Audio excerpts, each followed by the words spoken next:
This is a broadcast from the Pop Cult Pod.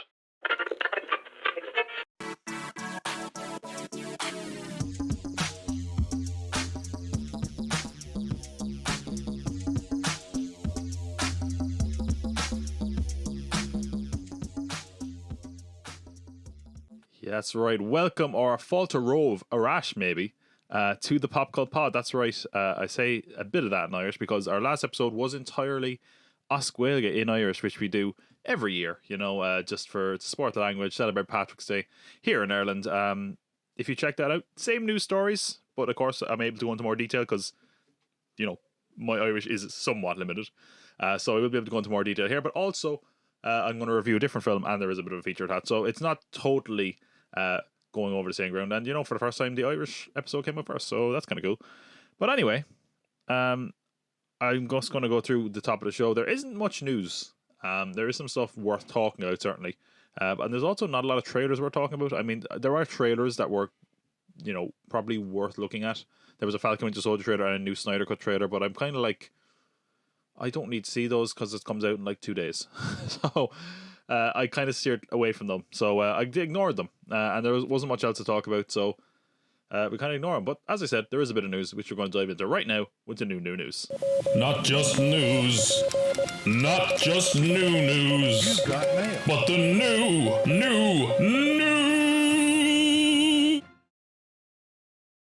One of the big pieces of news is, of course, about one of the biggest films ever. Or should I say now, the biggest film ever. Because James Cameron somewhere is laughing, probably, 6 miles under the ocean, as he tends to be. Because his film has officially reclaimed the throne as the highest grossing film of all time. That's right, ladies and gentlemen. Avatar is once again the highest grossing film worldwide. There's not a lot to say about this story, mainly, but it is something you kind of should cover. The way this has worked basically is that Avatar was the number one film, for over a decade now, obviously since it was released.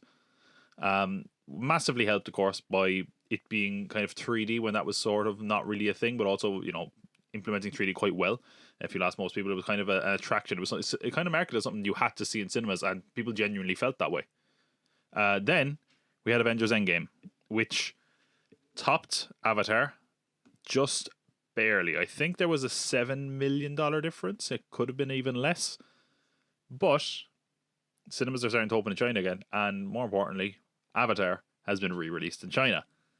Now, Avatar made a lot of money in China, and this was kind of when, China's like a big market for foreign films now. It was even like less heard of then, and it still did amazing numbers. I think it made like $200 million there or something like that. I think, but it was a big success. It was one of the highest grossing films, maybe in the top 50 in China, when it wasn't really a thing to leave in foreign films. So no small feat, and people clearly, at least in China, people are always saying, "Oh, people don't love Avatar." Oh. That's not the case in China, people, because in its first weekend alone, it made enough money to once again go back up to the top of the charts of worldwide film history. That was terribly phrased sentence, but it doesn't matter. Avatar is the number one film of all time again. Again, no one's really crying here because, this is like, oh no, your nearly $2.8 billion film isn't the highest grossing film of all time. Oh no, wah. At the end of the day, both films are owned by Disney as well. So it's like, oh, okay, cool. It's like they're fighting with themselves at this point. So yeah, it's in some ways, it doesn't really matter. And I mean, I say in some ways, it doesn't matter at all, really. But it is just something worth noting, I suppose. James Cameron and the Russo brothers kind of, that were very kind of classily approach each other. It's kind of a long-standing tradition that when you top the kind of best or most successful film of all time, that you basically kind of put out a bit of artwork, or the director mentions something and kind of tips the hat, Like they've done it with Star Wars and Titanic, and I think it was E.T. before that, possibly. But yeah, you can look up the history of these cartoons. And again, that's kind of somewhat diluted now because of the internet age. But, they had some nice kind of tweets at each other that were friendly, even though, James Cameron has shot on Marvel before.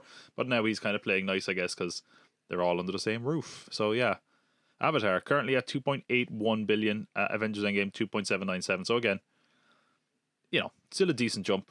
I will say as well, some people are saying that like Avatar could really lengthen that lead.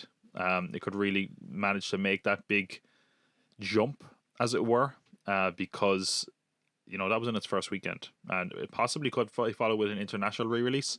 We don't know. And here's the thing: like, I think, to Avatar's credit, and I say this not liking the film, I only saw the film in theaters.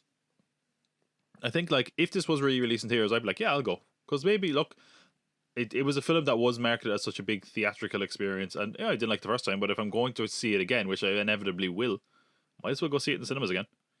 So yeah, and whereas if something like Avengers Endgame, you'd have to wait quite a while to get that appeal again. I think people obviously would go watch Avengers Endgame, but there needs to be some amount of time, I think, before that happens. But anyway, that's the story of the number one grossing film of all time, I suppose. James Cameron, once again happy that Avatar is top of the throne, I suppose. But anyway, let's go on to some slightly more controversial news, some slightly more talked about news. Because, and I think this literally broke, was it the day after, either the day after or maybe the day I put out my last episode. But we got news that a new Superman movie is being developed now. If you had just heard that part of the story, you would be rejoiceful. Yay, finally, a sequel to Man of Steel. Finally, Henry Cavill is coming back. Oh no. So, let me talk about this first. So what the actual story was, Superman developing a Superman reboot, being written by Ta-Nehisi Coates and produced by J.J. Abrams. That's the story. That is where the story ends, as far as we know.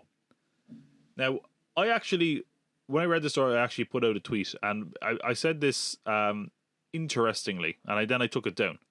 Okay, and I'll explain why I took it down. And it turns out I was right, pretty much. And it wasn't. It was because of it was an educated guess. Okay, but basically now it seems like, according to Hollywood Reporter, they've confirmed that this film is going to focus on a black Superman. So I actually said that before that was even confirmed, and I kind of felt like, look, I shouldn't just assume that. So I took it down in the tweet. The thing is, the reason I assumed that is a couple of things. Number one, Ta-Nehisi Coates is a very prominent African-American writer who writes about African-American issues and equality, and has always been very vocal about that. And it's because of that he's written some very successful books. He's written Black Panther for Marvel, which was a very acclaimed run of the comics, which was really good. I think the first volume was A Nation Under Our Feet, which I've read. It's very, very, very good stuff. But I also didn't want to say, look, it would be kind of stupid of me to go, oh, well, if he's doing that, it must be Black Superman. But the reason I said that wasn't just that, and I kind of elaborated on it a bit more. It's because since 2018, Warner Bros. Have shown a bit of interest in having a black Superman, to put it that way. When this started, I think it was, I'm pretty sure it was the same year as Black Panther, because Michael B. Jordan was kind of exploded after that, because he kind of stole the show as Killmonger. And in that, there was a lot of talk of, basically they wanted him for the Matrix sequel. They wanted him for, I think at one stage it was rumored, young Morpheus. They wanted him for Superman. Now this was a long, long time ago, and it was sort of acknowledged but kind of forgotten about. Another story that was also not really mentioned at the time was J.J. Abrams signed a deal with Warner Brothers with his Bad Robot Productions.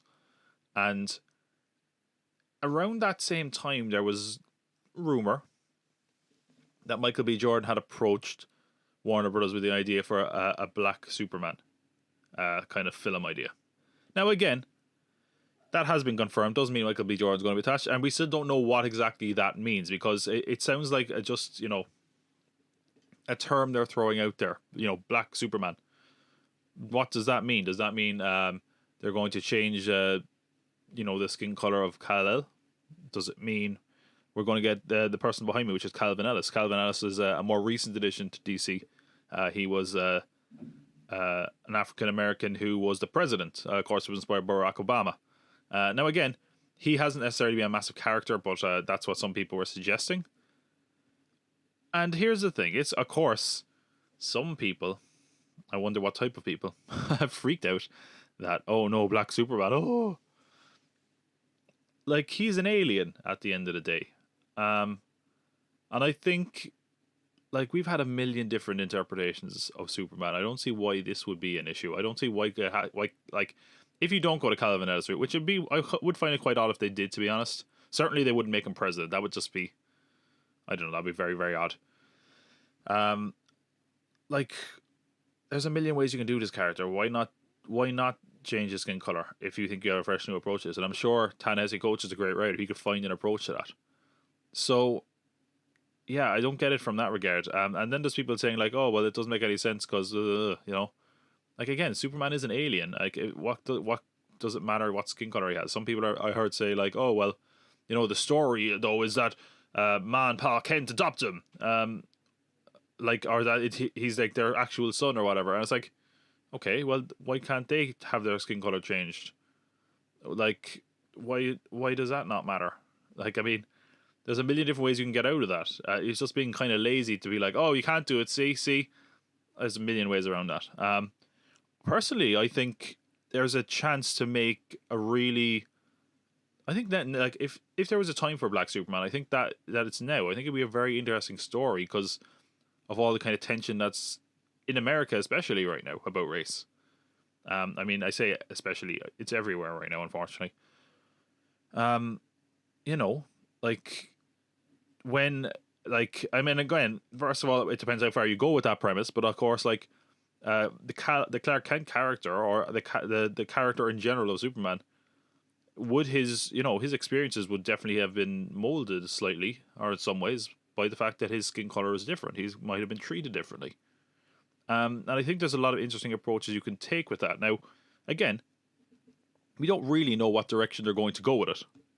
We were just told, hey, they're working on a Black Superman. Now, again, is it going to be Michael B. Jordan? We don't know.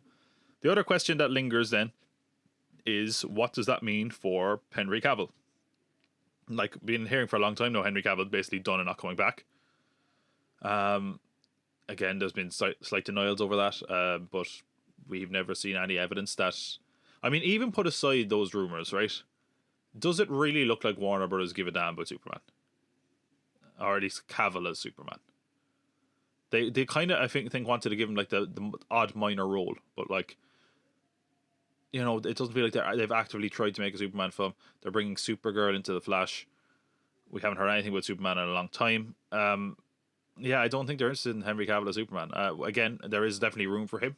But again, as far as a standalone film or a sequel, doesn't feel like it's going to happen. Certainly not anytime soon. So who knows where that leaves Henry Cavill. It's certainly... you can't obviously have two, by the way. We have two different Jokers. We've had two different Batmans.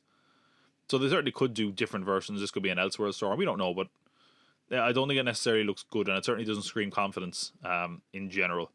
But aside from that, we did get a statement from Ta-Nehisi Coates, who said, I look forward to meaningfully adding to the legacy of America's most iconic mythic hero. So, you know, I'm all for this. I know some people are kind of freaking out about it. I think it's okay. I think this is a character where I find it actually one of the more interesting things you could do. Because obviously that character's approach and their experiences would massively be changed, I think, by that. So yeah, I don't think it's something that like totally disrupts the mythology either. And I think people saying that are ridiculous, like, because again, it is an alien, you know.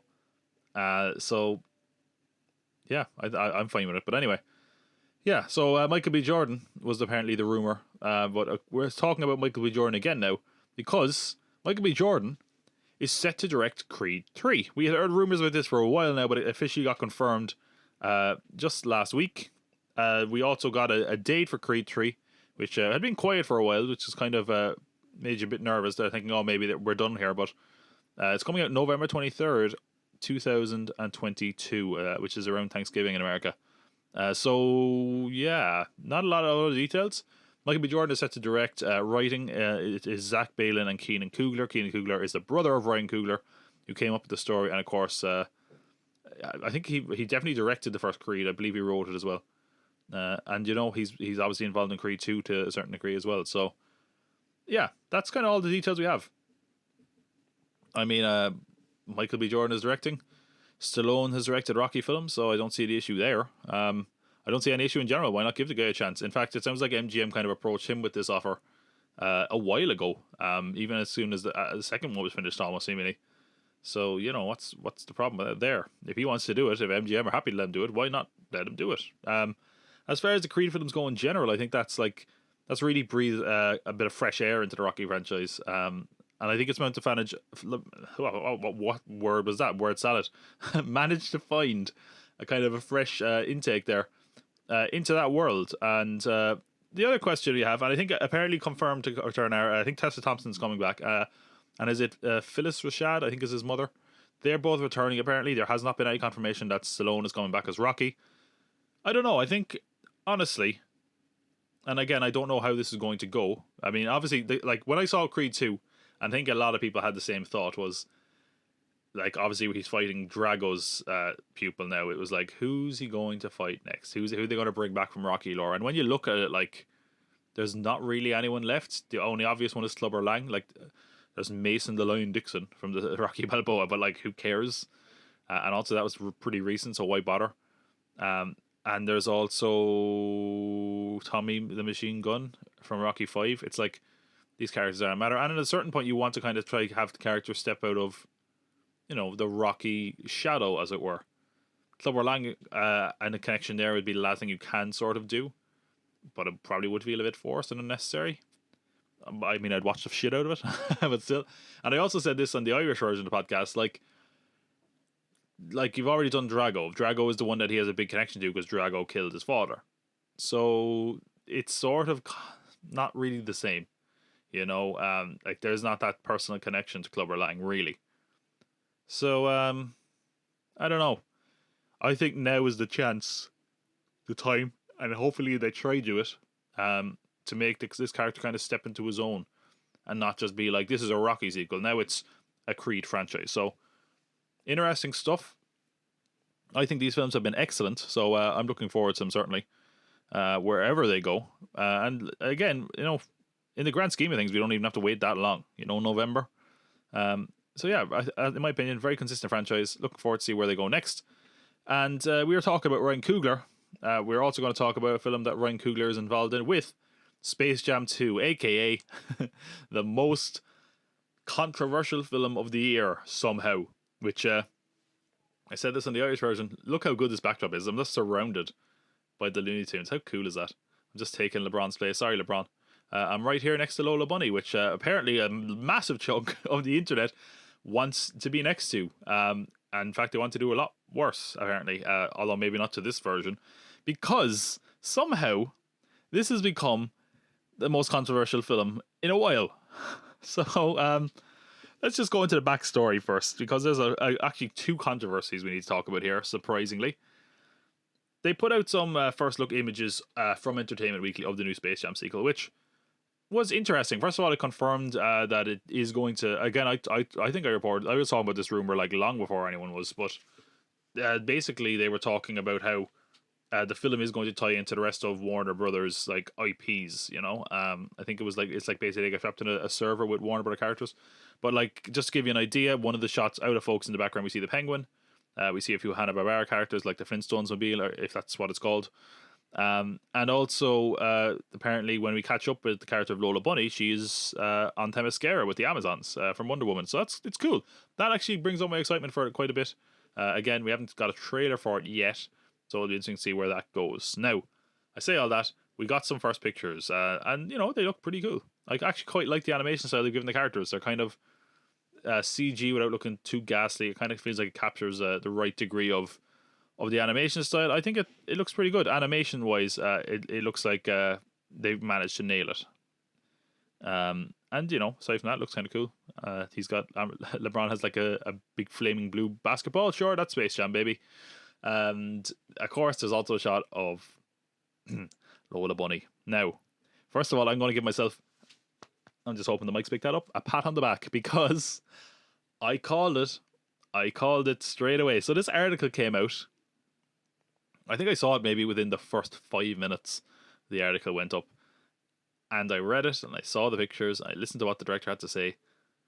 And straight away, I was like, prepare for the internet to lose its shit about how they no longer find a rabbit sexy and how they're making her good at basketball. And I, for a while, I was like, oh, maybe that's all blown over. Nope. Like clockwork, the internet rose to this sort of dog whistle. Alright, so what the hell happened? Okay. So, I'm just thinking of how I should phrase this. The character has been redesigned to more modern sensibilities. Now, we'll get into that in a sec. Director Malcolm D. Lee said this. This is 2021. It's important to reflect the authenticity of strong, capable female characters. She probably has the most human characteristics of the tunes. She doesn't have a thing like a carrot or a lisp or a stutter.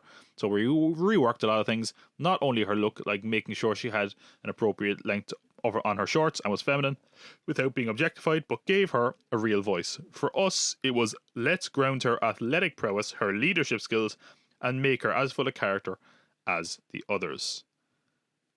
That's all it takes for the internet to go mad.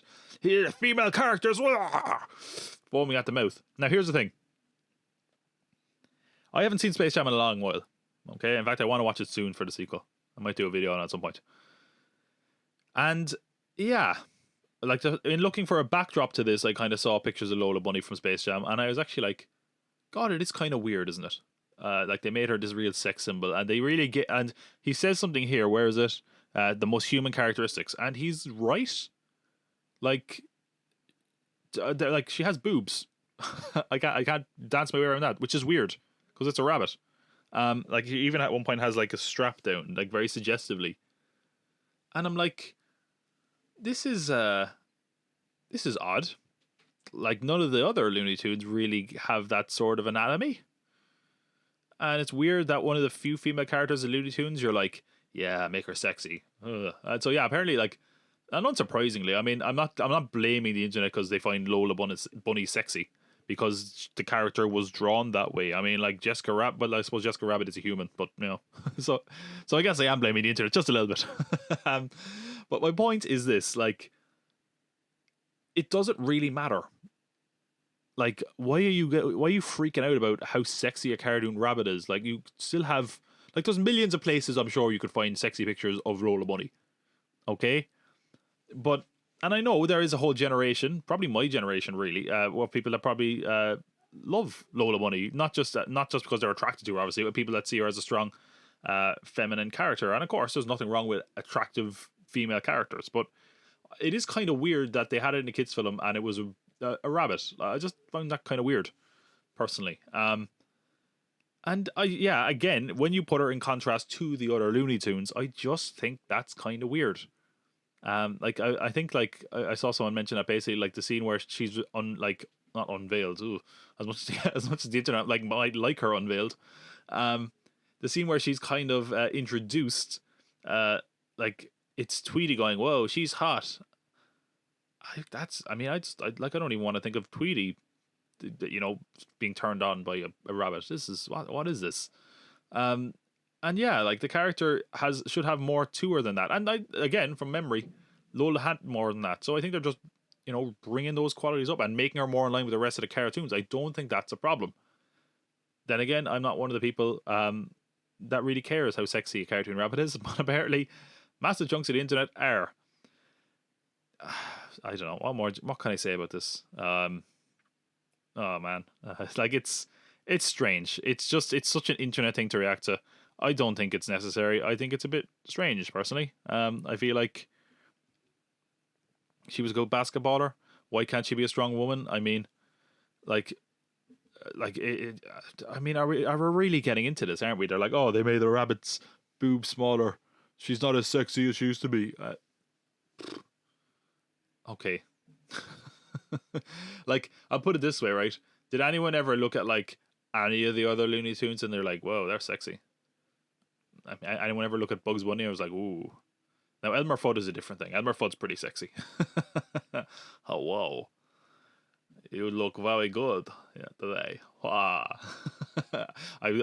You're lucky I pulled back there. I was thinking of some much more disgusting things as Elmer Fudd. Elmer fuck. Oh, God. Oh, horrible stuff like this is going to lead to me being cancelled. But not before the cancellation of Pepe Le Pew. Pepe Le Pew is also being cancelled. That's another source of controversy for Space Jam 2. Which is strange because it felt like a story that kind of came out of nowhere. I think it would just kind of felt like people were like, oh, we're outraged about Looney Tunes. What about this? Remember this? So Pepe Le Pew is apparently being cancelled. Which means that he had a scene in Space Jam 2 that's been cut. And they have no intention of using him in any projects anyway. But also, like, I mean, did they have many plans like in place for a Pepe Le Pew like thing anyway? Like, was he going to be like a pivotal character going forward? I know at one stage they were going to get a movie with Max Landis, which, oh boy, I mean, he would have done a really good job writing that character. Let me just talk about Pepe Le Pew for a sec. I don't get it. I don't get the appeal. I never have, and that's not me being like, that's right, I never found it funny. But I didn't. I'm not saying this because I was like a woke kid. No, not at all. It was because, like, I just like, and it's not even like, I wasn't like, oh, that poor cat. By the way, the cat he's creeping on is Penelope Pussycat. That's her name. Of course, the joke with Pepe Le Pew is he's a skunk, and this cat doesn't the cat like end up looking like a skunk, so he keeps romancing her. But he's often very forceful, and it's kind of fucked up. And it's not that I'm like, oh, that's right, how dare you? That cat must consent, Pepe. That was not me as a kid, but it actually was more like, I was like, I love animals, and I was looking at the cat, and if you look at just the way they draw the cat when Pepe is holding her eyes are like bulging out of her head. She's terrified. And I was like, the poor cat. Leave her alone, you dickhead. And that's why I didn't like Pepe. But aside from that, even as an adult, I could be like, yeah, that's kind of creepy. And Dave Chappelle has a bit on this, by the way, in case they're like, oh, this is a current thing. Like, I think Chappelle had a bit on it nearly like 20 years ago. He was talking about like how you watch cartoons when you're a kid and you watch it now, and he was like, oh, Pepe Le Pew's a racist, you know? Yeah, a rapist, not a racist. Maybe he's a racist too, I don't know. He does have a French accent. Maybe he's not really French. Yeah, but yeah, he is a pretty forceful person, this Pepe Le Pew. But even if I put that aside, he's one joke. Like, that's it. He's a creep. Are we not over that joke? Like, is there many jokes you can still make? Like, oh, he's a horny Looney Tune. Ha ha ha ha ha. I don't know. I kind of feel like I'm not going to miss him, you know? Like, even if this wasn't cancellation, if someone was like, hey, did you know Pepe's not in Space Jam 2? I'd be like, okay. Grand. Yeah, he's just, I think he's a very one-note character. And here's the other thing, right? People saying this is about cancellation, all this. Looney Tunes started in 1930. In the 1930s. I can't remember what exact year it was. And, you know, they had to update with the times. Like, I'll put it this way. Look up the censored 11. Because there are 11 cartoons, I don't think they've ever been officially released, or haven't, at least in recent times, of, like, cartoons by Warner Brothers that had Looney Tunes in situations with offensive portrayal of African Americans, Asians, Native Americans.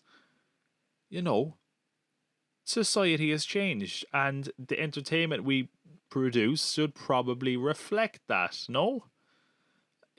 I just find it such a strange thing to hitch your wagon to. Like, James Woods put out a tweet, which is just so, like, I'd love to have a time machine. Like, James Wood at the height of his career, just be like, hey, James Woods, someday you're going to be putting out pictures giving out that Pepe Le Pew is being cancelled. And it actually so funny. It's like a picture of Pepe Le Pew, and it looks like a memorial segment, and I'm like, imagine that. Imagine James Woods woke up and he's like, that's my cause. I'm going to uncancel a fake rapist skunk. Oh, man. So, look, that's Pepe Le Pew. Let's go into the scene that was cut as well. And I can see both sides to this point, okay? So here was what the scene in question was. Apparently, well, also I will say, apparently the person who co-created Pepe wasn't even a fan, and they just kept making it because it like was popular. I don't know if you want to take that for what it's worth, but it doesn't really matter. So the scene in Space Jam 2 was that he was hitting on a woman, and he's rebuked, and LeBron James tells him that you can't put your hands on others without consent. Other tunes without consent, I think he said specifically. It was going to be like a Casablanca ripoff, because, hey, kids love Casablanca, right? And then the actress involved in the scene is a girl called Gracie Santo, I think. I don't know if I'm pronouncing her name. She has been a victim of sexual harassment herself, and even has a non-profit designed to empower victims of abuse. And she was kind of happy to have the scene because she could finally put Pepe in his place and say to like young boys, like, that's not how you treat a woman and all this. And now that's no longer going to occur, and she's quite disappointed about that. And I kind of get that logic, you know. I don't know though. Like, it sort of is that thing where like should we just like end negative behavior, or should we basically show the right course of action and then put it into our past? I don't know. Like, in other words, is Pepe going to like reemerge at some point? I don't know. Who cares? But is the right thing to do basically say, hey, he was doing this whole thing wrong. He should never have been like this anyway, and then writing him off forever? I don't know. I don't know the answer to that. I don't know. It seems like a very weird cause. If you're one of these cancel culture people, I talked about this recently. I think it's so funny that like cancel culture people who are like anti-cancel culture, have to like hitch their wagon to like the strangest things and defend them. Like, they have to be like, Mumford and Sons are the greatest band ever. You know, it's like, fine, okay, push whatever logic you want, but that's it. That's our news. There's no real trailers, as I said, that I want to talk about. So that just brings us to the next segment, which is nothing to do with Looney Tunes. It's more about sequels that might be unnecessary, coming incredibly long after the original. Actually, okay, I guess it is a bit like I guess it is a bit like Space Jam, but hopefully Space Jam 2 is going to be better than this one, because we're going to talk about Coming to America, and we go back to the one that I watch. You're the one that I watch. Ho, ho, ho. Okay, Coming to America. Now, just to be clear, 2 is the number 2. I'm talking about the sequel, okay? Because you have that incredibly annoying trend of just putting a number in the title for a sequel, and sometimes it's okay, most of the times it's not. So, Coming to America originally was going to be on Paramount, which we're going to talk about Paramount in a minute. Then it got shipped to Amazon Prime, and it's kind of interesting because it's one of these films, like, Eddie Murphy seemed like he was going to have a big renaissance lately, and then he sort of didn't. Now again, could that be COVID related? I don't know. But he had like Dolomite Is My Name recently, which was he was excellent in, and it was a really good film. And he's brought back the director of Dolomite Is My Name for Coming to America, Craig Brewer. And there's a really strange trend lately, where films are kind of getting, comedy films I should say specifically, are getting sequels long after the fact, and sort of capitalizing on nostalgia and sort of doing the same thing again a little bit. Like, I'm trying to think of them. We had like Zoolander 2, Anchorman 2 possibly. You could make that argument, even though again, it depends how long you kind of consider these gaps. There's other ones as well. I'm trying to remember. There were some older comedies recently. I'm trying to remember that got sequels, but Dumb and Dumber is another one. But you know, a lot of comedy films in general just don't do well in their sequels, because a lot of the time it feels like the joke has already been done. And is that how I feel about Coming to America? Well, let me start with some positives, okay? The positives is that the cast is very good. Even Eddie Murphy is decent. He's pretty good in this. So is Arsenio Hall. It made me go like, oh, Arsenio Hall, I wish you kind of got more of him. The new cast, we have Jermaine Fowler, who plays Akeem, Eddie Murphy's son. He was really good. He's really charismatic. I'd like to see him in a lot more things. You know, we had the supporting cast, Leslie Jones and Tracy Morgan. They were, decent in their turns. Wesley Snipes, any of his scenes, he just steals the show. He was excellent in Dolomite Is My Name again. I'd like to see him do more comedy, and I kind of want him to have a bit more of a comeback, because like at the end of the day, like what he did was tax related, you know, he served his time. You know, just give him a second chance, because he's really entertaining in this. Then we have kind of I guess some of the rest of the young cast. We have trying to see their names here. Kiki Lane, who is the princess, Akeem's daughter. So she would have been kind of in line to the throne until the son is discovered. And I'm trying to remember the other actress's name. She's so far down the cast list, and I don't know why. Namzamo Mbatha plays like the groomer and a kind of a love interest to our lead of Lavelle, who is Jermaine Fowler's character, Akeem's son. Now, I found this film interesting. As I said, the positives for me were the cast. If I had to give it other positives, I thought the costuming and the set design was gorgeous. I think it should actually genuinely get some awards for that. And even the hairstyling. In general, like, the film looked really good. But yeah, I thought the costuming and like the production design and the set design, I thought it was just amazing. Fantastic looking. And that's kind of it. Because, okay, this is a comedy film. And what I found strange is that, well, I mean, it's not strange because I didn't laugh at all. I don't know, I might have laughed once, possibly. I can't even remember if I did laugh. But what I found more interesting is this, it was a film that felt like it didn't really want to make you laugh. Like, it felt like there was no real attempt at many jokes. Or if there was, it didn't work on me. I think some people that might be laughing at it might be laughing because they have like a nostalgia and a fondness for Coming to America, as in the original. Now, the thing is, I only saw Coming to America for like the first time a couple of years ago, so I don't have that sense of nostalgia.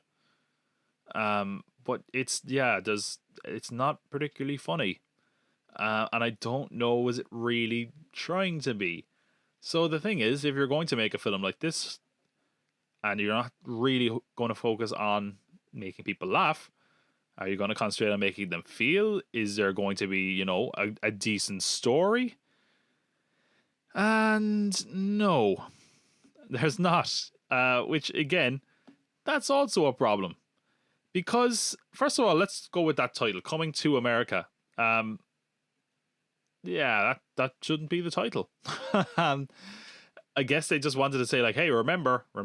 But first of all, it's an old trope of putting the number in the title, which is just terrible. Also, phonetically, it just sounds like the same movie. It probably should have been called Coming from America. That would have been much better. It doesn't really make sense. So, like, the film, the way it's structured is, we start off in Zamunda, which is the fictional kingdom that Eddie Murphy's character of Akeem is the prince of. The king is still alive, the king being James Earl Jones, which he was he's getting up there, man, but I'm glad he was able to be in this because he did have some amusing moments as such. And basically there's all this friction between the king and Akeem, because he's like, oh, you're a failure, you're going to be a terrible king, you're going to get assassinated, and you also never gave me a male heir. And as it turns out, wouldn't you know it, well, he does have a male heir in America, because I think it's a shaman. Yeah, a shaman who's also played by Arsenio Hall. Tells him, yes, you have a son in America. So this is kind of weird because they retcon it a little bit. And what's weird is they didn't have to. I guess they really wanted to make this thing that Eddie Murphy's character of Akeem was really faithful to his wife, because, which, by the way, his wife comes back in this from the original, played by, what's her name? Shari Headley. I don't know where she's been. I haven't really followed her career. I thought she was really good in this. And she looks fantastic. I mean, you wouldn't, the cast in general, I mean, they look amazing. They don't really, you wouldn't think this film is like 30 years old or whatever, or coming from a film 30 years old. They all look excellent. And what's strange as well is that, like, they do this thing. I guess they wanted the character to be faithful to his wife the whole time, so that even when he was in America, he wasn't with any other woman. And because of that, they, have to come up with a really convoluted reason for him to have had sex and have had a son. And it's just really awkward. It's like he basically got raped by Leslie Jones' character.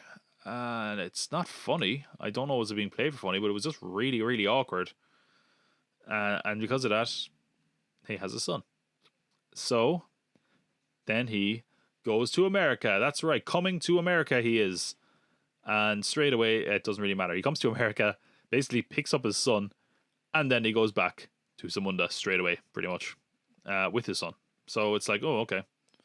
Guess that's all there is, really, from America. There is a little bit more later on. Totally pointless. Yeah, we kind of course, get all the cameos of the characters they played in the previous ones, like the guys in the hairdressers, and the sexual chocolate guy, the leader of the band, Arsenio Hall plays, obviously the barber character, and also he plays the Reverend, So they all kind of take all those characters back that were in the one. So again, it really is kind of a nostalgia trip. But again, I wasn't in on the nostalgia, so it didn't really work for me personally. And the thing is, you kind of like, oh, so this can kind of be the, I guess, the inverse of what the last film was. It was Prince Akeem adapting to American culture, and now it's an American kid adapting to Zamundan culture. Except there's not a lot of that in it, really. It was just like, these are the trials you have to do, and the trials weren't very creative or interesting. And they also just really didn't, like, it feels like, it's very odd, because I actually said this watching it, and it's strange, because first of all, the film is far too long. It's an hour 15 minutes long, which is a lot for a comedy, especially when it's not a funny one. It feels like there's a lot of story threads they could have dragged out to almost make it a series. Because it just felt like the stuff that they could have made really interesting did not really land. Like, they could have played up the friction between Lavelle and his daughter, because of course the daughter now has lost her place to ascend to the throne. Well, of course, she was never. Actually, sorry, she wasn't going to ascend to the throne because only male heirs descend to the throne. But she's like, clearly they make that she's the right choice that she should have been. And of course he's not. But then also it kind of undercuts that, because eventually he sort of does do a decent job of being ready for the throne. So obviously this is all going to lead to a very obvious scenario where, hey, you can lead you can be the first queen and I'll whatever. It's just not, like, talking about it doesn't even get me boring. Like, the story is just really boring. Nothing really interesting happens in the movie. Again, it looks good, but there's also stuff that's just not necessary. Like, there's a load of musical numbers with like the likes of Salt and Pepper, and I can't remember, there's some other cameos in there. Oh, Gladys Knight, In Vogue. It's all these people where you're like, did you just do this thing because you wanted to meet them? It's totally unnecessary. And again, well choreographed scenes, cool moments. But you're like, why? What is this? Why are we watching this? This has nothing to do with the movie. It just doesn't land, and it's so pointless. And it's like, you could have spent that time building up your characters. Because honestly, once Lavelle comes to Zamunda, and I will say again, I thought the performance by the actor was quite good. Jermaine Fowler's performance I thought was quite good. I thought he was very likable. I'd like to see him in more things. Like, Eddie Murphy's character just kind of disappears somewhat. And he doesn't really have much to do in general. Anyway, so you're like, well, the film really needs to figure out what it wants to be. And it's focusing on this character of Lavelle, but there's really not much to this Lavelle character. And it doesn't do a good job of playing up the friction between the son and the first daughter. But one of the things I thought it did maybe okay was that the relationship between Lavelle and his groomer, this character of Nomzamo Mabata, that I thought that was decently well done. But again, it didn't really get enough time, and it's strange, because I'm like, I keep saying like, oh, it didn't have enough time to do this and this, but then I'm like, where did the time go? And it didn't really go anywhere productive. There's nothing really here that felt like it was done especially well. So, like, if a comedy film isn't funny, the dramatic elements aren't very strong, and it feels like the things that would have worked aren't fleshed out enough to land. Then we have, like, I don't know, like, the end scene just, it kind of ends. There's like again, we have the Wesley Snipes character. There's kind of friction there that he might try to take the throne at some point, but it's not really interesting. Again, they don't do much with it. And yeah, he runs off to America, this Lavelle character, with the woman he loves. And that's kind of it. Eddie Murphy runs after them, and eventually it's like, you get sent to the throne after Akeem dies, and I'll be an ambassador in America. And you're like, all right, thanks, bye. Like, it just, the whole thing felt pointless.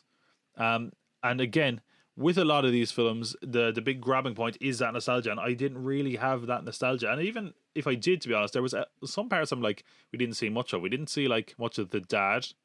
He had like maybe 2 scenes. Louis Anderson is in the film for all of 30 seconds. I don't even know if he has a line. It kind of revisited those characters, but it kind of felt like a film that was like sort of like a bottle episode in some ways. Like, it was And like I'm not saying the film looked cheap. I thought it looked quite well. I'm looking at the budget of it was 60 million, which is pretty impressive. Like most of it was shot in Rick Ross's house, by the way, which I was like, whoa, fair play, Rick Ross. Like there's nothing really to it, and it kind of felt like very contained. It felt like they didn't really know what to do or where to go. It feels like they just they were like, we're going to make the film, and then they're like, well, what are we going to do? And they're like, yeah, let's just kind of flip it around, but not really explore that. So for me, like Coming to America just was really bland and really forgettable. And like, I honestly think that's worse than a bad movie. Like if a movie is bad, so be it. But when a movie is just so forgettable that you're like, right now I'm trying to review it and I'm like, what actually happened in the movie? What can I say? There's not a lot. So it fails as a comedy film, in my opinion. It fails as a film when it comes to stories and character. I mean, the performances are good, the production design and the costumes are really good. I just wish they'd done all that stuff in service of a better film, something that had a better story. And certainly, if they were waiting for a Coming to America sequel to live up in any way, shape or form to the original, you're going to be let down with this, because it doesn't really do anything except maybe scratch a nostalgia itch if you have that for the original. But I didn't have that, so for me this film just did not land in any way. So there we go. And it's a shame, because like I remember people being like, oh, PG-13 is really going to hold it back. It didn't really. It felt like that was fine, but in general it felt like the film just had no intention of doing anything interesting or really succeeding. So that's it. I kind of tore into the film more than I expected, but that's I guess that's what you get when you make a kind of bland, uninteresting film like Coming to America. But speaking of things that are bland and uninteresting, and Coming to America was at one point going to be a Paramount film, we're going to do our feature this week. And our feature this week, we're looking at Paramount Plus. Now, I'll explain up top why I chose to do a feature on this, because especially if you're in Ireland, you might say, what's the point of this? But or in some countries where Paramount Plus isn't available, you might say, why are we doing this? But I'll get into it. Okay, so here we go. This our feature this week is exploring and looking at what's coming from Paramount Plus.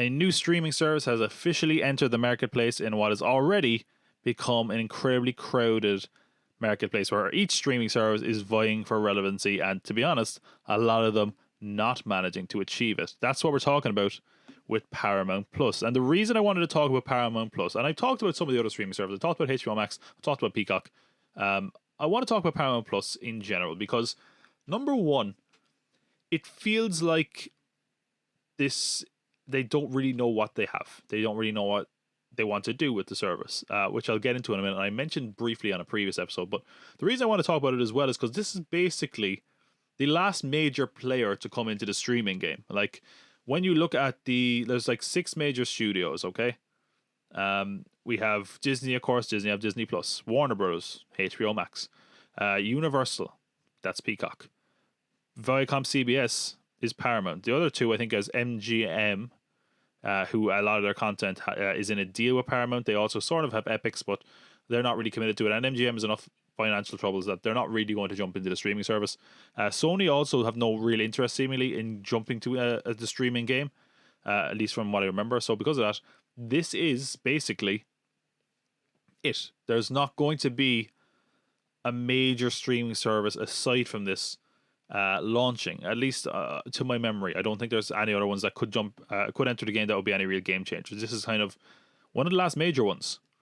And I talked about this before because they were running ads during the Super Bowl, and I said they're not really doing a good job of conveying to people what Paramount Plus actually is. And there's another problem with that. When you look at a lot of the streaming services, there's emphasis more and more now. And again, obviously, it's always been a factor. But when it comes to brands, and this has been something that especially we are seeing now that, studios that have been around for a long, long time are entering the stream game. So, for example, when you think Disney, the classic animated films. You think Pixar, Marvel, Star Wars. And, beyond that, they have National Geographic, which is possibly the lesser one. They just launched Star in America, which is essentially, their Fox content. So that's something that Disney have really been a pioneer of. They're saying, these are the brands we own. These are what you're looking forward to. Warner Brothers are doing the same. Warner Brothers have, hey, this is HBO Max, so you have HBO. But we also have Cartoon Network. We also have Adult Swim. And all these things. Like, if you go on to a lot of these streaming services now, they have those brands. So the question we have to ask ourselves then is, what brands do we have when it comes to Paramount? And this is where the issues begin to arise. First of all, we should mention that Paramount Plus is a rebrand in itself. Originally, this was CBS All Access in America, which didn't really take off. It had a few big shows, but nothing that ever really broke through. The Star Trek shows are probably the closest we have to that. So let's go through these brands first of all. Okay, so the first one we have is CBS. Now, this is a problem I mentioned before, okay? So CBS over here, right, is one of the major channels in America. But one of the problems with that is that their main demographic is older people. And that's not like me slamming them at all. It just is. And you see that in their content library in general. Like, they have a lot of reheated kind of shows. They have the Law and Order. Oh, don't know, Law and Order's in them, isn't it? Sorry, they have Hawaii Five-0 is what I meant to say.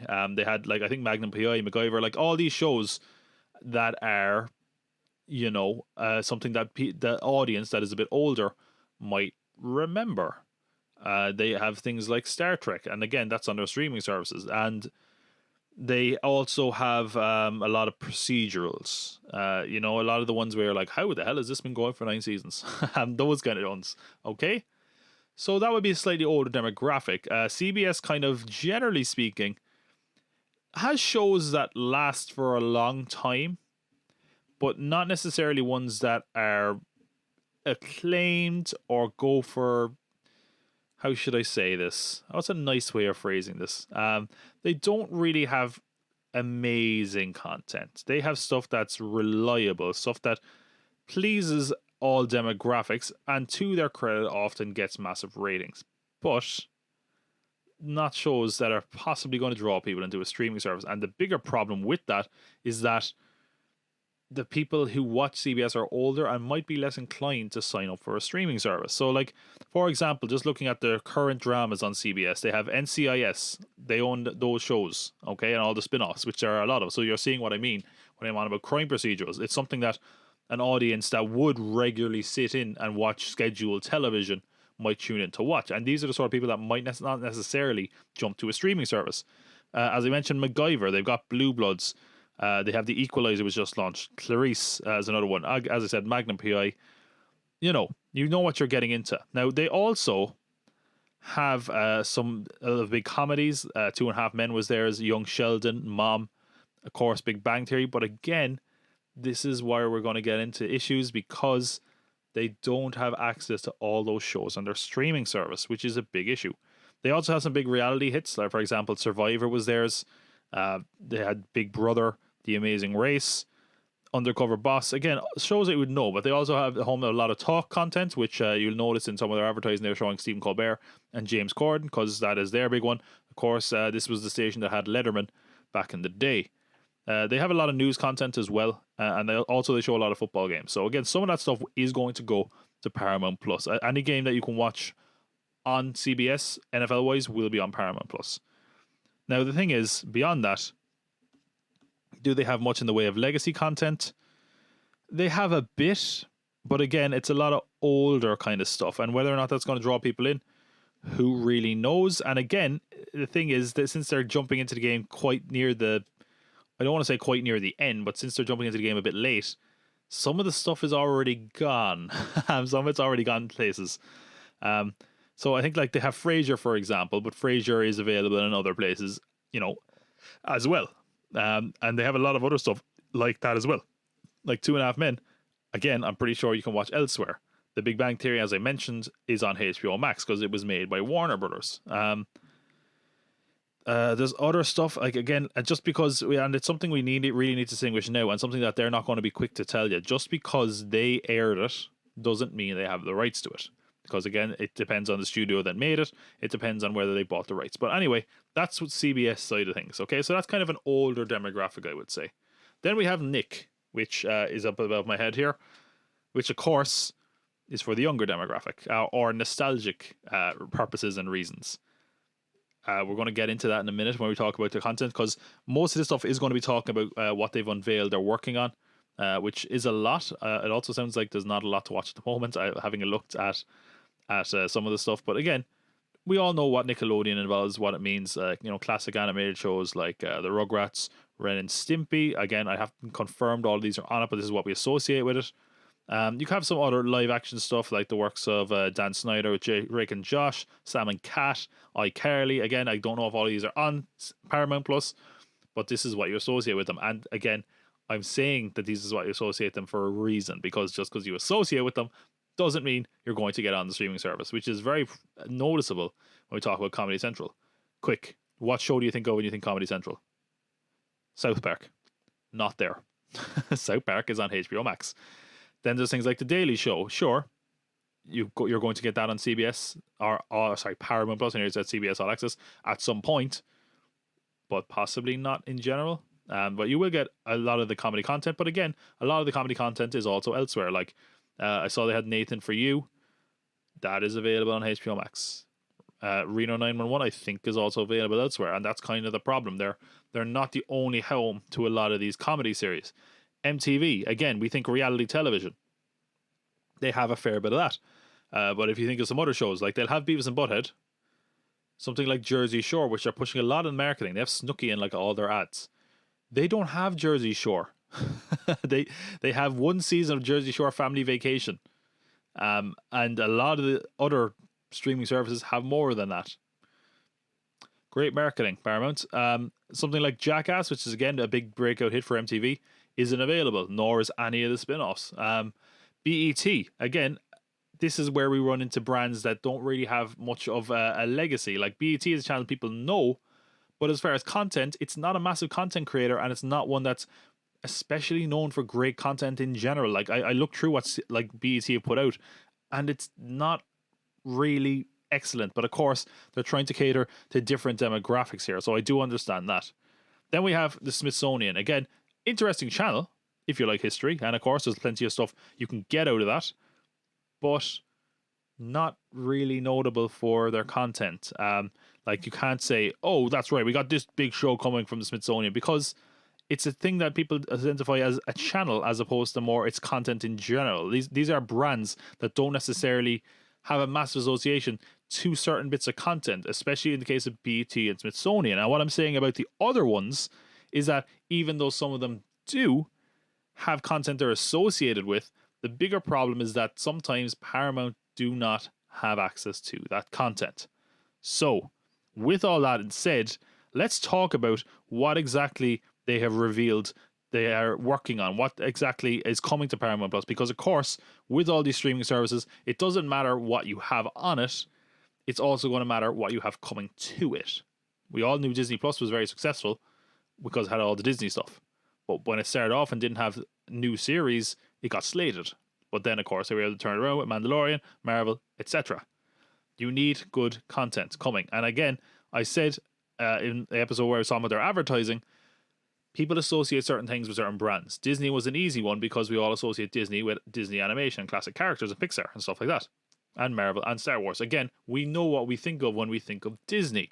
Disney have done a great job making sure that we know what their brand is and what they produce.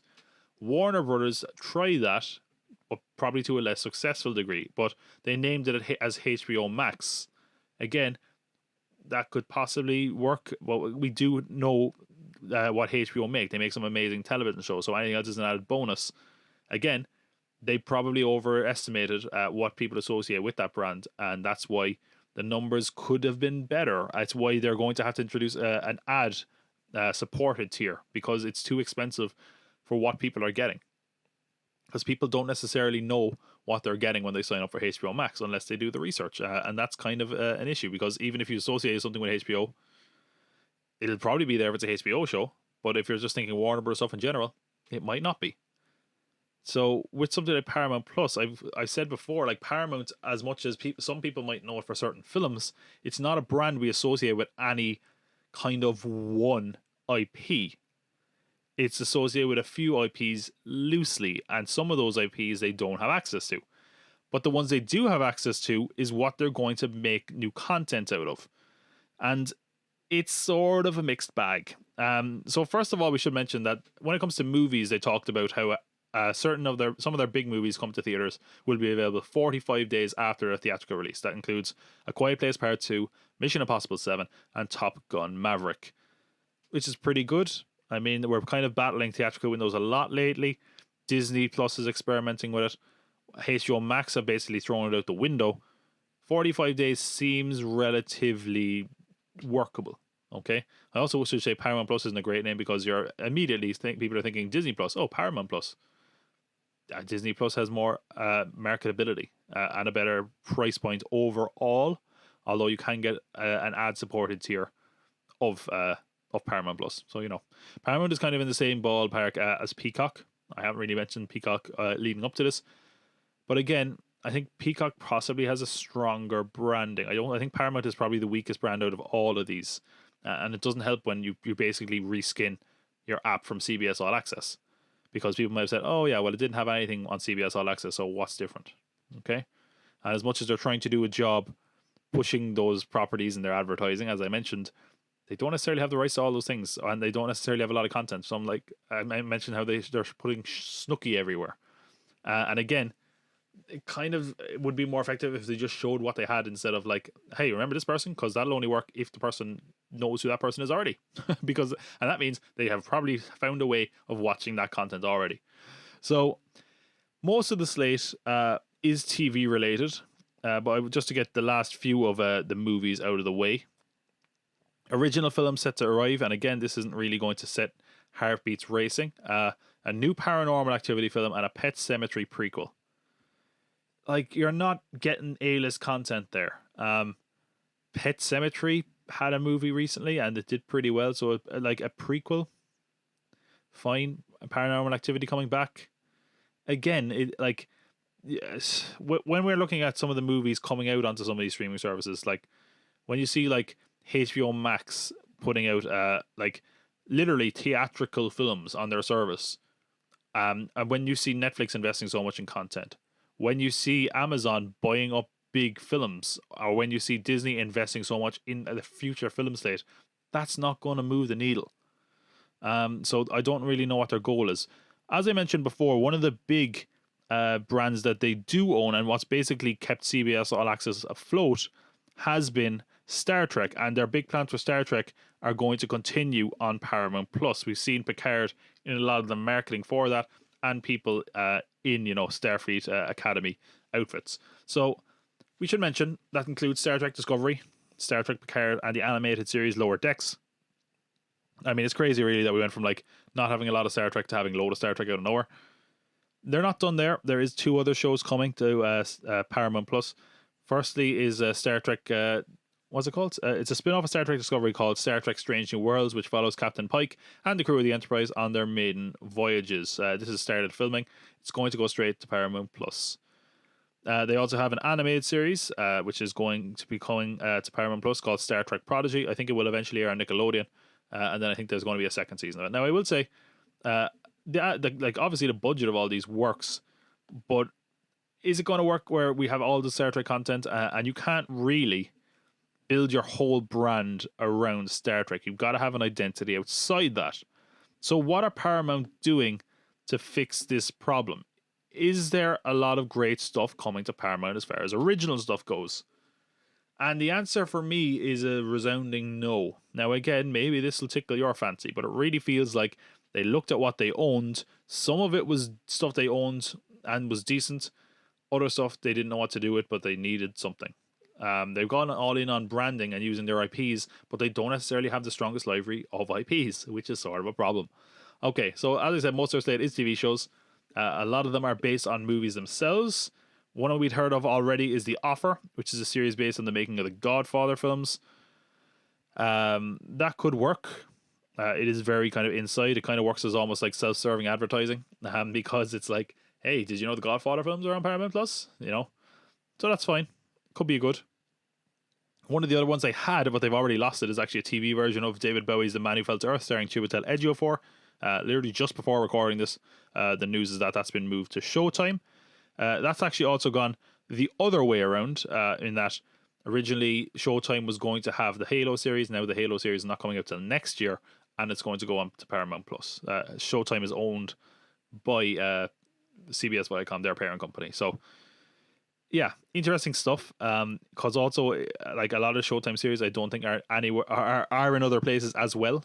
Like, I think, for example, Dexter. I don't know if they have Dexter on Paramount Plus, which is probably one of the more notable Showtime shows. So it's like, what are we doing here, lads? Now I think they do have Twin Peaks, or at least a revival series. But I'm just looking out to see if they have something like Dexter or Californication, which are kind of the two shows you would probably associate most with Showtime. And drum roll, please. No, they don't have it. So there you go. And again, there's apparently a Showtime kind of on-demand thing as well. So, not really a great strategy. It feels like, again, if you're going here expecting certain brands, you're not necessarily going to get it. And that's probably why they don't have Showtime branding in their thing, because a lot of the stuff they have, which again was pushed as premiere cable drama, which is exactly what they don't have on CBS, was on Showtime, but it's not necessarily going to make the jump over to Paramount Plus. So aside from that, we have something that went from HBO Max to here, which feels entirely unnecessary. A prequel series to Grease, known as The Rise of the Pink Ladies. The Pink Ladies are like the girl group, but I think Sandy's in it, isn't it? I don't really remember. Why? Like, is that a story that needs to be told? And even still, is it like a musical series? It just seems, again, like they looked in their library and said, hey, we own Grease. What are we going to do with Grease? How about a prequel TV series? Doesn't feel necessary, but here we are. Again, they're hoping to draw people in with every brand they've ever owned, and not really in a good way. Like, for example, they also have series based on the following, right? Flashdance, The Italian Job, Love Story, Fatal Attraction, and The Parallax View. Let's go through those a sec, okay? Love Story is like an acclaimed 70s romantic drama or comedy, I think. I'd never heard of it before until I looked it up. It's got a generic enough title that it probably won't make a difference branding wise. So it just feels like they're using it as a general show. And if you remember it from the movie, good. But if it's going to draw you in, probably not. Love Story is going to be coming from the makers of the OC. Again, you will notice that a lot of these could very well be quite toothless. And I think it says something that one of the other big shows aside from Star Trek that CBS All Access had was The Twilight Zone. And Twilight Zone is gone now. They cancelled it. And I never heard anyone talk with The Twilight Zone. So, yeah, it's like, I don't know if this can ever succeed. We have Flashdance, which is going to focus on a black woman struggling to make her mark in the world of ballet. Again, do we need another Flashdance? Do we need a whole series of Flashdance? Probably not. The Italian Job is going to get a TV series, which will follow the grandchildren of Michael Caine's character from the original and comes from a showrunner on Hawaii Five-0. And that's kind of what I expect that quality to be. I kind of expect it to just be a standard procedural with the name brands thrown on top of it. Maybe a couple of car chases every now and then. It's just odd. I do wonder how much money they're even going to invest in the series, because already the amount of content they announced, it feels like they threw everything at the wall, and that's pretty expensive as well. Fatal Attraction is coming from the makers of Dirty John. Again, is that something that's going to move anyone's needle? Probably not. The Parallax View, the only thing they said about this, I think, is that it has Tom Cruise's former producing partner, which isn't really a strong selling point, to be honest. It's a mess. Like, all these things that are just like, we'll make a series based on this, but they're basically like, what's that line in Jurassic Park? They spent so much time wondering if they could. They never thought of if they should, basically. They were just like, we could make this, but should you? Probably not. Like the Parallax View. Is anyone like, oh, I love that film, let's make a TV series? No. Love Story. Does anyone remember that movie? It just feels like they're not really, like, it feels like they're kind of bastardizing their own IPs, and then basically searching the vault for anything else they can dig up and say, we can use this. and I don't think it's going to work. They also, as I mentioned before, own MTV. Obviously, that means a range of reality shows. They announced that, I think this has actually started already. They have the Real World Homecoming New York. That's going to reunite the cast of the first ever Real World in the same house. I don't know. I never watched Real World. Is that going to draw people in? Maybe. I don't know. We have the Challenge All-Stars. The Challenge was a spin-off of the Real World. I don't know what the Challenge All-Stars is, but it's going straight to Paramount Plus. Possibly some winners coming back from the Challenge. I don't know. Then we have revivals of shows like that. We have Yo MTV Raps, Behind the Music, and Unplugged. Again, are reality people going to show up for this? Certainly, it's not necessarily the strongest lineup for reality shows to come back either. But anyway, speaking of revivals, we'd heard about this one a long time. We talked about it again maybe 2 episodes ago. Frasier is officially coming back. And I mentioned one of the big issues with this, and it seems like that's an issue that hasn't necessarily been resolved. Kelsey Grammer is the only one confirmed for this show. Apparently there was talk with David Hyde Pierce to come back as Niles, but that hasn't necessarily been signed off or gone anywhere. But it seems like they're gung-ho and making this happen anyway. I'm going to say this now. Frasier is going to have a podcast, isn't he? Definitely. Like, that's where it's going. Frasier with only Frasier. Is that going to work? Didn't we not learn our lesson from Joey? I don't know. It just seems unnecessary. And it kind of gets... I get the feeling of that with a lot of the shows that they're bringing back. And it feels like in general, they're more concentrated on reviving things as opposed to anything else. And other, like, nostalgia is a big business, especially in the streaming landscape where you're trying to catch eyes. But I don't think the things they have are necessarily going to work for them. Because it feels like they're going after people who are either very old and maybe not interested in streaming services, or young enough where they won't have a say in whether they buy it, or they might just watch stuff illegally. So Frasier's one thing. They're bringing back Criminal Minds, which only ended in February 19th last year. I mean, you didn't even get a chance to miss it if you were a fan. And I'm sure if you are a fan, you're excited. But here's the one that you shouldn't be excited for at all, because I don't think the star of it was excited at all. So Inside Amy Schumer is coming back, okay? Again, on paper, you're like, oh, good. If you like that show, you're like, hey, more Inside Amy Schumer. It's coming back for a 5th season of 5 specials. Now, here's why you shouldn't be excited. Amy Schumer, after the 4th season, she was like, I'm done. She was like, I'm taking a break. I have to tour. I'm going to be in movies and all that kind of stuff. And then she's like, no, I'm not going to make the show anymore. Until someone said, hey, you're contractually obligated for another season. So kind of feels like maybe this is her trying to get out of the contract. I'll give you 5 specials and we're good. Then we're done. So yeah, they didn't really show any footage of this. I don't know. I've never really watched Inside Amy Schumer in general, but yeah, that's how great artists like to create, isn't it? You have to do this legally. Oh, perfect. Another thing coming back, which is very strange because it came back not that long ago, is Reno 911. So this came back on Quibi. Quibi went bust. All that content has now gone to Roku, I think. So they won't have the most recent revived series. They're doing Reno 911, The Hunt for QAnon.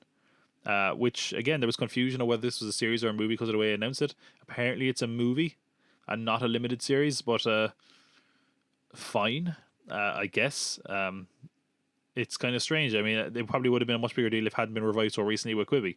But anyway, we heard about this one before as well, that Beavis and Butthead was returning for a movie, along with a previously announced new episode. So we heard it was going to come back for episodes. It's now officially coming back as a movie as well. Beavis and Butthead were part of the presentation.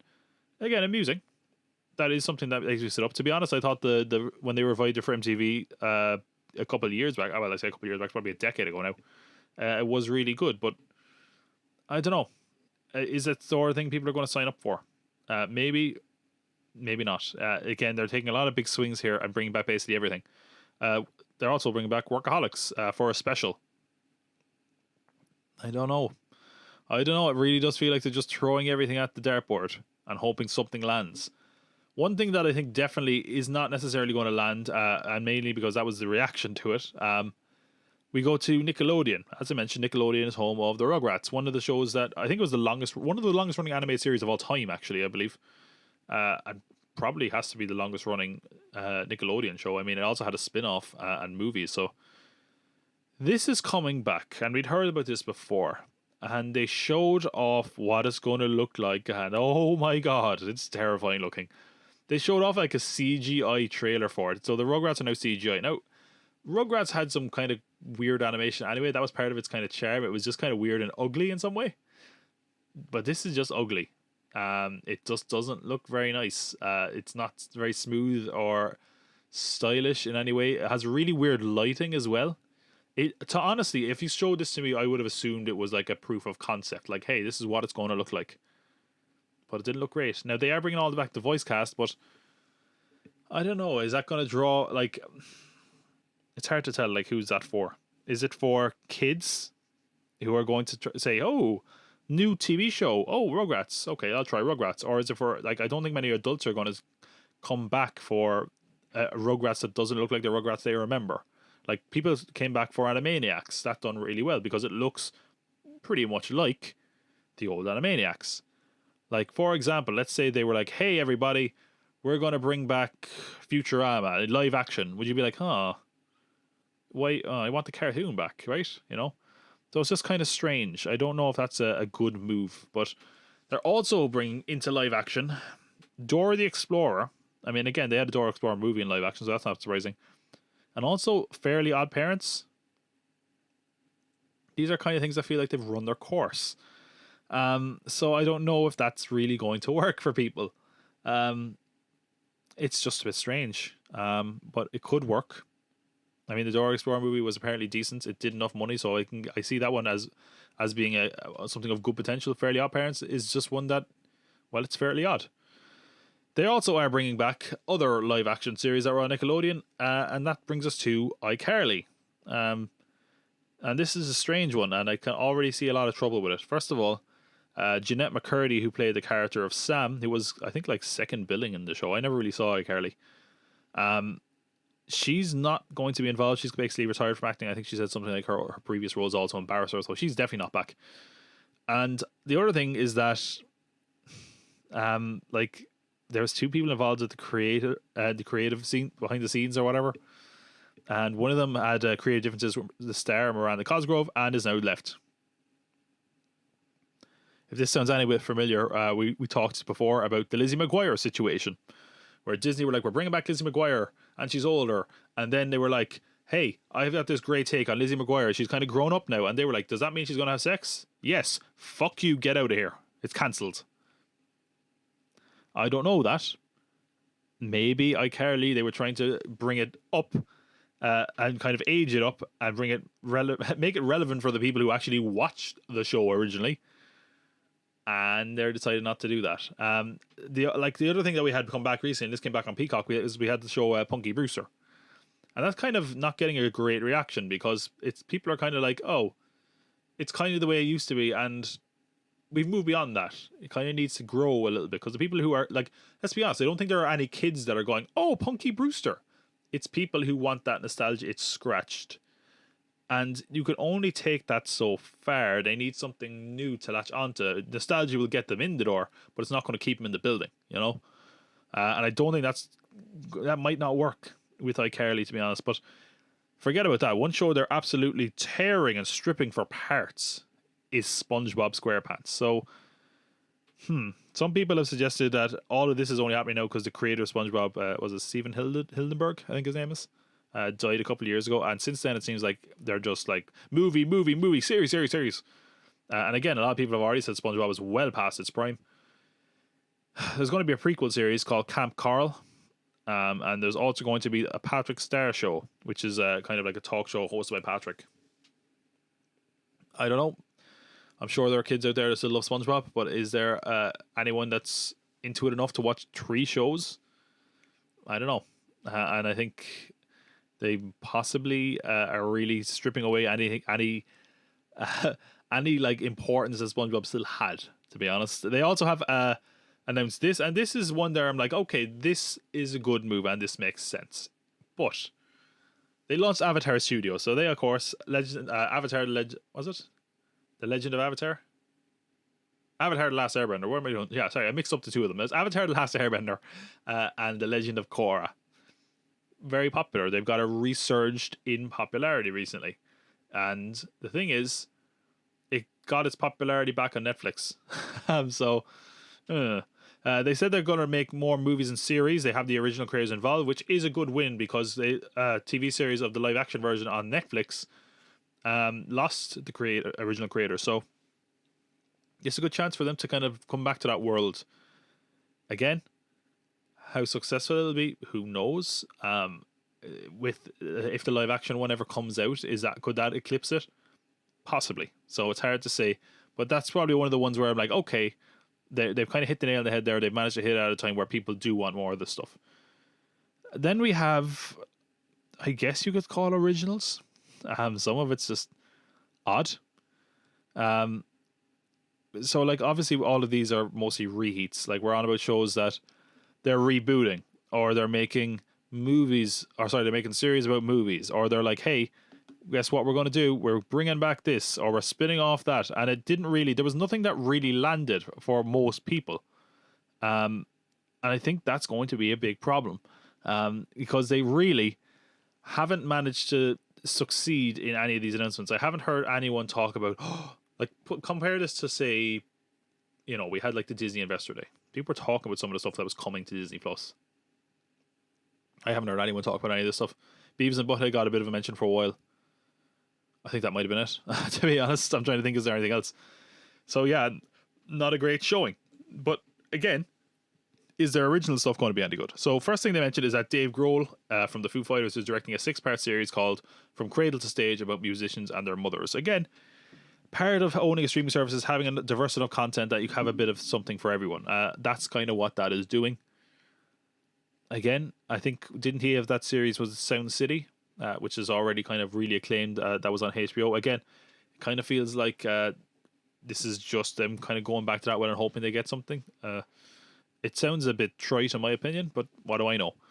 We also heard this, and this is very odd, because it really felt like they were just like, okay, we have to tell them we have some original stuff coming.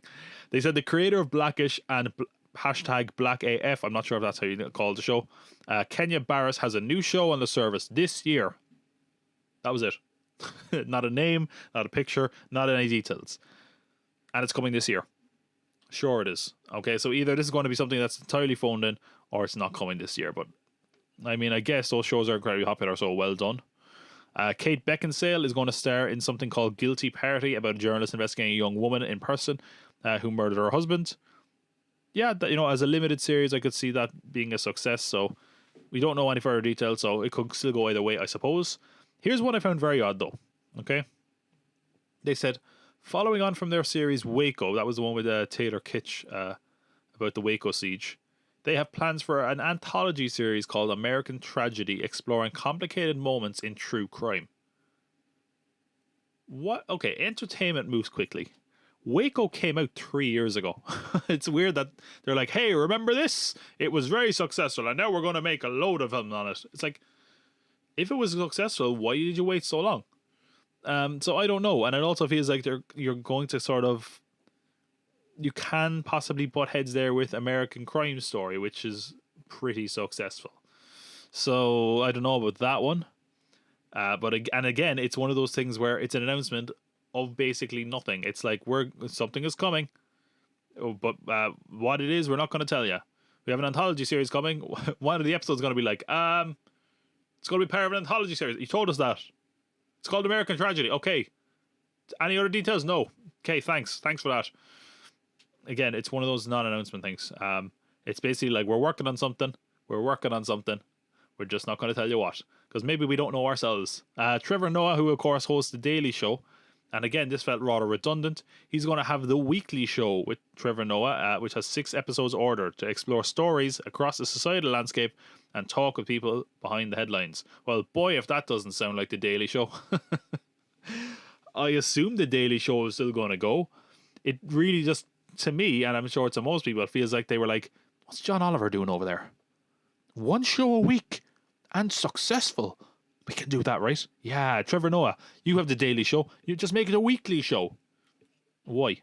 I mean, the Daily Show feels like it's kind of lost its prevalence anyway, and I don't think that's necessarily on Trevor Noah. I think at one stage it was doing quite well. But I heard talk as well, they wanted to expand that to an hour. I just don't think it's like the powerhouse it once was, and to dilute that even more with a weekly show. If the weekly show is any bit decent, people are going to go, okay, well, I don't need to watch a daily show anymore. So I don't know about that. One person who they're, I mean, forget about them picking apart the Daily Show. One person they're picking apart completely is Taylor Sheridan, and I like Taylor Sheridan. Okay, now I haven't seen the show, his show Yellowstone. I nearly said his yellow show, Yellowstone. I've heard it's decent. I heard it's gotten better as well, because it was kind of apparently at the start it's kind of a bit slow maybe. Two prequel TV series based on this. Two. So one of them is going to be called Y1883. We'd heard about that before. I don't know, like two prequels? That's a lot, man. Especially when the other show is still on the air. And then a spin-off called 6666. 4 sixes, so it's not a devil thing. About a ranch that was founded when Comanches still ruled West Texas and still operates as it did 2 centuries before. The ranch is where the rules of law and the laws of nature merge in a place where the most dangerous thing one does is the next thing. Oh my god, this is such a long quote. The 666 is synonymous with the merciless endeavour to raise the finest horses and livestock in the world, and ultimately where world-class cowboys are born and made. That sounds grand, I suppose. I'm sorry you gave all that press release just for me to go, yeah, okay. Like, again, the only kind of franchise I can think that's been diluted this much as far as prestige drama goes is The Walking Dead. And again, The Walking Dead is a way bigger franchise than Yellowstone. Like, let's not kid ourselves here. So it does seem weird that they're investing so heavily into this, because even if you are a Yellowstone fan, are you like, oh yeah, I'm going to watch this prequel and this prequel? And you know, like, it's a lot. It's a lot, man. But they're not done with Taylor Sheridan yet. This one actually did catch my attention, though, because this is not something that's a Yellowstone prequel, spin-off. It's a series starring Jeremy Renner called The Mayor of Kingstown, which is about the McCluskey family, who are power brokers in Kingstown, Michigan, where the business of incarceration is the only thriving industry. Tackling themes of systematic racism, corruption, and inequality, the series provides a stark look at their attempt to bring order and justice to a town that has neither. See, again, as a limited series with Jeremy Renner, I'm like, that could possibly work. I could possibly see that working. And I think Taylor Sheridan, again, is a very talented creator.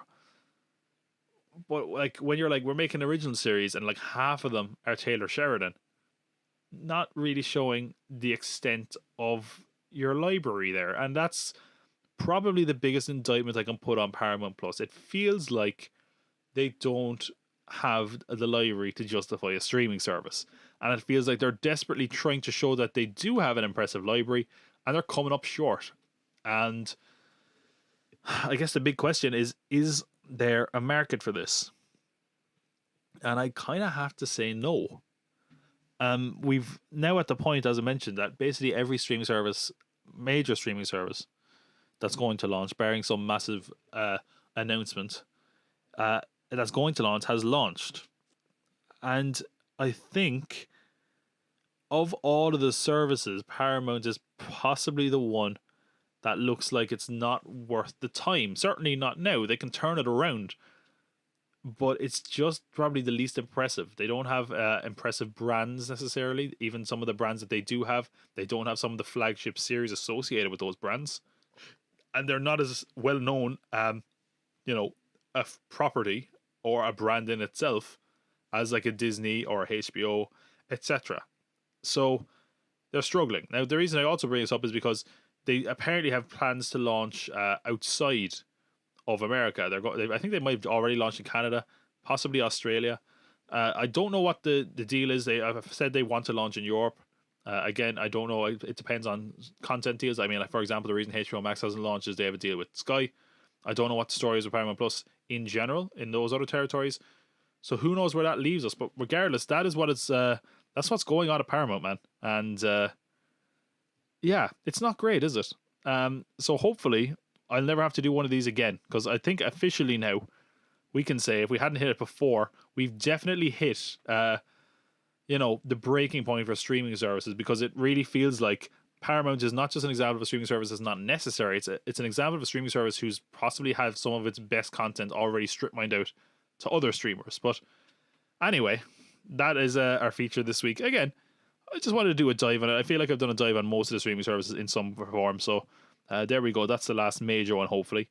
The next thing, as we always do, to bring it to an end, we're going to look at some useless IMDb trivia. All trivia may be useless, but no trivia is more useless than useless IMDb trivia. That's a piece of trivia too. Well, we were talking about Coming to America. I guess for useless IMDb trivia, we should look at Coming to America. See, okay, this is I just proved how bad those titles are, because in one instance I was talking about the sequel, and in the other one I was talking about the original. Okay, I'm going to look up the original. Okay. Because I know the trivia in the sequel is going to be, did you know it was filmed in Rick Ross's house? Yeah, I did. Thanks for that, lads. Anyway, Coming to America, let's look at some useless IMDb trivia. In case it's not patently obvious, the title is exactly what it says. We go to IMDb, we look at the trivia for a movie and find some useless ones, which are always down towards the bottom because anyone can have trivia, and most of the time it's pretty pointless. So let's see if we can find some useless ones here.